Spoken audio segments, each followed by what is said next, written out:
პეტერბურგის ნომერ 1 საჯარო სკოლის მშენებლობა კომპანია New Construction-მა აგვისტოს ბოლოს უნდა დაასრულოს. მშენებლობა გასული წლის ივნისში დაიწყო და მილიონი ლარი იხარჯება. რეაბილიტაციის პროცესი აჭარის განათლების სამინისტროსა და უმაღლესი საბჭოს წარმომადგენლებმა დაათვალიერეს. სკოლა თანამედროვე ინვენტარით უნდა აღიჭურვოს. სასწავლებელი 600 მოსწავლეზეა გათვლილი.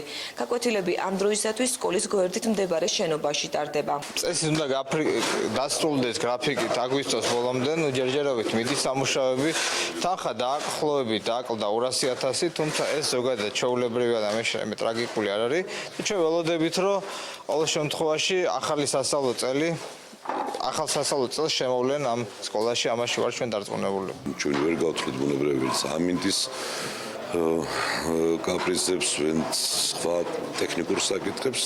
ასე რომ ნახოთ შევხედოთ, ყოველ შემთხვევაში სამშენებლო ფირმა მიცის თავისი ვალდებულებები, ჩვენ ვიცით ჩვენი ვალდებულებები და მოვალეობები და აი იმის მიხედვით მოვიდა. მე არ ძალებითი სურვილი არ მაქვს, რომ დავშვა სამშენებლო ფირმას რაღაც ჯარიმები დაეკისროს დროში ვერ ჩატევის გამო, თუმცა ყველაფრისთვის ზადა ვართ.